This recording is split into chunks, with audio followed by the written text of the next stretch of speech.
We are Steve and Jill. Together, we've been buying and reselling land since the 90s. Our data-centric approach leaves our buyers asking, how can you sell it so cheap? Here on the Land Academy Show, We answer that and more. I'm Stephen Jack Butella. And I'm Jill DeWitt, and this is the Land Academy Show. This is episode number 2047, and today we're talking about going through the process of buying a piece of land. This week, this is a theme, by the way. All 5 days, we're buying and reselling a piece of property, a piece of land, from start to finish. Monday, we talked about setting your acquisition criteria and finding places to send mail. Tuesday, Jill and I talked about, mostly me, talked about pricing and sending out your land mailer. Well, I'm going to argue because that is your role here. Like, mine's answering the phone. Mine's the way that I'm saying. I'm not complaining. I'm just saying I talked a lot on Tuesday. Okay, got it. Wednesday, I didn't talk at all. She talked about creating a land deal where there was none and, how to answer the phone and the magic that there is in creating your own real estate deal. Today, we talk about buying the property. Tomorrow, we talk about selling it. I want to say today is my favorite part. Oh, really? All of it. My favorite is the deal is done, and I feel great about it because we wouldn't be buying it. This is 100% my favorite part of everything we do is buying property. Not selling it, buying it. Because I know what's going to happen. How many people do you know who have amazing ambition that start something and never finish it? Oh, a lot. That's what buying a piece of property is for our household. What does that mean? If you don't follow through on the sell side. Sure. And so every successful land investor, us included, buy and resell a property, and the vast majority of the time, everything's peachy. Sometimes you just have leftover properties. Because you don't want to sell them? Because this is Jill's favorite part. Buying it, sell it later. We'll get to that. Let's buy it. Well, because lately, too, it's paying off.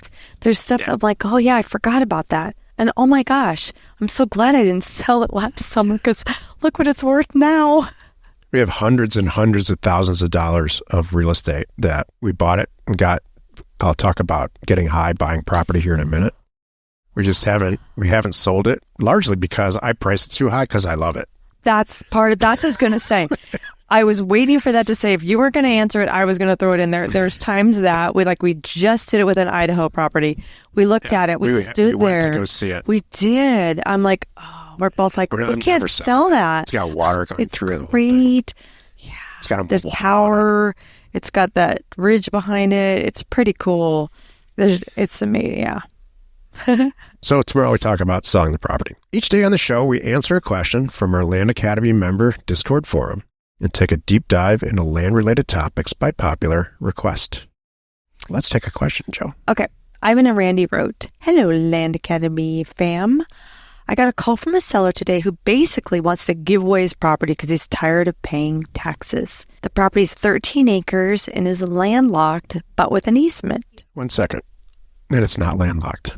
Right. I was going to get to the end and then cover that. I don't like this landlocked description. I know. The issue is he owns 8 acres of the 13. He owns 8 acres of the 13 with the remaining 5 being divided with 5 other siblings. He says he wants to sell his 8 acres only, but I don't think it's possible, is it? The property is in blank county, North Carolina, all 1 APN. I put that in there, all 1 APN. Okay, got it. Because 10 people piped in on Discord. Yeah. Asking this question. I clarified it. Here's the thing. I'll go after you. You know what it is? It's like, go after you. Do you know what this is? Doing this is the exact same scenario as my dad left off his classic car and I own this door and the bumper. I'm just going to sell those. Right. That's it. And I own the engine. Yeah. And can I take them off? Can I kind of take them off? Well, you kind of could. Car's no good without them. So we go with that. The other thing is when you go to title it, you're not going to walk in with I have the door and the bumper. It's the same thing with land like this. You can't just say, I'm only going to sell this percentage, this part of it, and they're going to keep that, that easy, I should say. There's stuff that has to happen. We are in the business of buying and selling APNs, assessors parcel numbers. The whole car. We are not in the business of creating 16 APNs out of one. Right. We are not in the business of consolidating many, many little APNs into one big one. Many people think that, and Building a car. it gets taught out there that it's easy and that's what you do. And these types of things per each deal take years. What ended up happening here is that Dad had a couple of scotches and he said, this land, see that land? Look out the window. That's all yours, you 5. This 8's mine. And clink our glasses, you are now landowners. It just doesn't work that way. There's the county, there's surveys that have to happen, and it's all very I think you have to all agree with it, authority. too, by the way. If you got one person holding out says, I'm not doing it, then there's a mess. This happens often. We get calls like this all the time. Yeah. We don't want the property anymore. Here it is, but subdivide it, please. Yeah. It's too bad. It's very complicated. For me, it's pretty much, call me when you have this all worked out and you have one APN, I'm happy to buy it. I'll buy your 8 when you're all ready to go. So, armed with that information, there's places in the country where this is virtually impossible, and there's places in the country, mostly the Southwest, where this is encouraged. And it's easy. It's not easy. It's time-consuming, but it's not difficult. Right. You got to have a survey, you have somebody to process the paperwork correctly, and all kinds of things. But there's a new deeds, new legal descriptions. Yeah. You got, make sure with that easements in there and all that good stuff. Plus, the math doesn't work here. 13 acres minus 8 minus 5. Now you're cutting properties up into tiny little. This would require a full-blown entitled subdivision. I would, especially if I was new to, I wouldn't touch this. I'd just move on. And even now, at our level, I still would move on. Yep, me too. I'm like, that's on. Now I'm way past it. Somewhere in the middle, when I was bored and I had a lot of energy, I might try to work on this on the side while doing all these other deals. And then you know what happens? And you forget about it. You're like, I'm not going back to that. That's a headache. If you're in any other group and they're saying, please join because you can subdivide property, I want you to ask them how many deals they've done and where they've done them. And they will be lying to you if they tell you that they've done any number of substantial number of deals. We're going to buy the property now. We sent the mail out. We decided how much money we want to make, sent the mail out. Jill answered the phone, and she's got somebody who wants to sell her their property. What's the number one thing you do when someone calls back, Jill, and says, yeah, you know what? I do want to sell a property. Open escrow. Get me a PA and open escrow and get it going. Well, here's what I do. Lock it up, man. Don't let anybody change their mind. Here's what I do before that. Oh. I decide, like with myself in front of a mirror, if I want the damn thing. No, I'm past that now. But you're right. You got to run through what Jill and I have established, the due diligence, to see if you actually want to buy the property, the 8As. Right. And so last week we talked all about the 8As. So please go back to last week and listen to those. Each day of the week we talked about one of the A's or a couple, just to make to fit 8 into 5, let's say. It's your due diligence. Does it have access? Is it priced correctly? Did I price the mailer correctly? Is the person that I'm actually talking to the person who owns it? That's the alive A. And so you run through that and you decide, Jill, that, yeah, I do want to buy this property and I did price it correctly. And in fact, I'm pretty excited about it. Go ahead. Open escrow. Get a signed purchase agreement, some form of it. Could be a screenshot from their phone after they signed it and they crossed off, even if you have a different number, whatever it is, send that to you and then I can open escrow and get the ball going. If the property's in Texas, the seller is in South Dakota, and you are in New York City, where do you open escrow? Where the property is in Texas. Is that right? Are they in Texas? Okay, and I got confused when the states are. Wherever the property is, not where you are, not where they are, where the property is. That's where you can open escrow. So buying the property, there's a couple ways to do it. We used to, and I don't do it very much anymore, but there's a way that you can do it on your own. It's like buying a car. I wouldn't even cover that. Okay, we're going to skip that then. We're going to go right to the way that I do now 99.9% of the time, which is I factor this money into it. Like, hold on, Jill. You're talking about spending $1,500, added to the acquisition to buy this property. Yep. That's part of why I'm getting it so cheap, everyone, and making it so easy for these people, and why they're agreeing to sell something to me for $23,000 that's worth probably $75,000. Because you know what I'm going to do? I'm going to cover the cost. I'm going to pay the $1,500. I'm going to go through escrow, do it all that way, and it's going to be great. And it covers my butt too. I get title insurance, because usually these properties now, what we're doing, they need title insurance. They're at that price range.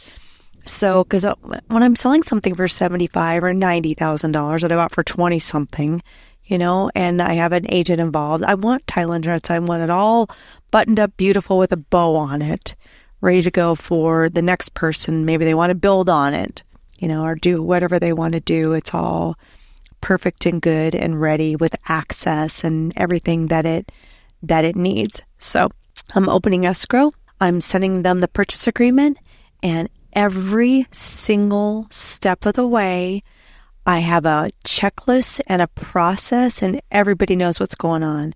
My seller knows where to reach me at any moment. My seller is in touch with me or my staff at least twice a week. We stay in contact. Hey, how are you doing? Have you thought about how you're going to spend the money?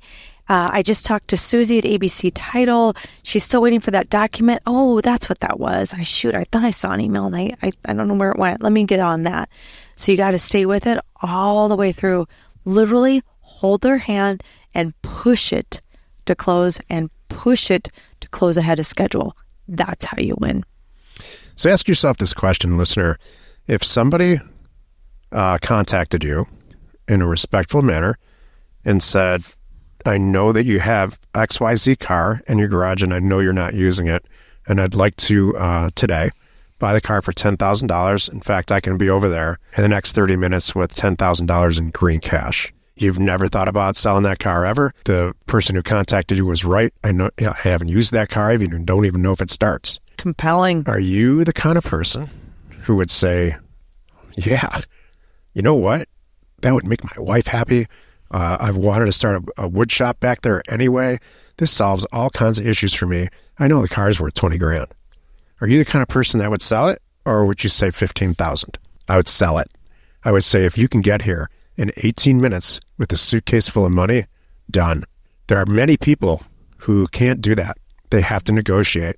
So my point is bringing this up in this module is that Jill makes this easy. She's the person who's jumping in her car with that suitcase full of money. Oh, I do. Responding to that person's, I do want to sell it. I'm not going to use that piece of property. I could list it. I could call my Aunt Sue, who's a real estate agent. I never liked her anyway. Get it on the MLS, wait a year, get it exactly retail price. No, or I can just sell it to Jill, who I like talking to on the phone anyway, and be done with it. That's what this process is about. It's not about the mechanics of do this, do that. Of course, you got to know that. Right. You have to be real familiar with that and comfortable with it, describing it. But what the seller is hearing is, I'm going to get a check for X at the end of this thing from Jill, who I trust. And so, yeah, I'm going to choose to do this for probably less than the property's worth. Part of this whole week is kind of like the nuances too about our business. So one of the nuances that I do is I don't complicate it. I don't describe every form, tell them every little thing, but I make myself available. I know this can get confusing. I know sometimes escrow agents talk in a whole other language. So if anything doesn't make sense, please call me. I'll walk you through it. I'm happy to help. We'll get this done real easy and fast and together.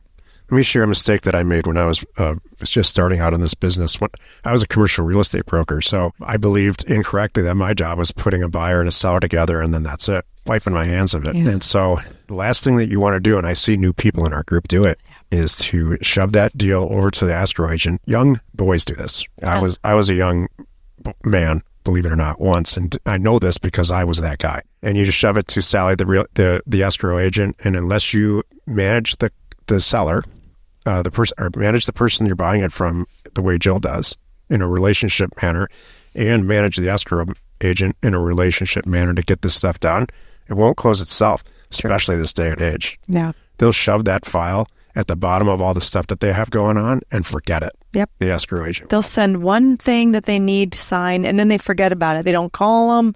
They don't email. They're like, I emailed it to them. What are you talking about? They didn't get back to me, so whatever. And meanwhile, poor seller's like, I guess the deal's not going to happen. As a young man, I thought my job was over when the deal got signed. Everybody signed the purchase agreement. We agreed on a price. The document's signed. Goodbye. I'm doing the next deal because that's how I get high. I get high off of getting those signatures, not when the deal closes or anything. I don't care about that. It's a huge mistake I made. Yep. Join us tomorrow where we discuss the sell side. You purchased the property. Now we're going to sell it. You are not alone. I'm in the wrong thing. You're not alone in your real estate ambition. Let's do that together. You are not alone in your real estate ambition. We are Jack and Jill. Information and inspiration to buy undervalued property. We hope you find our content valuable and we appreciate your support. If you have not already, please check out our channel and hit the subscribe button. And your comments and suggestions help us to create the content you're here for. Hitting the like button helps to support our channel's algorithm and gauge your interest for future shows.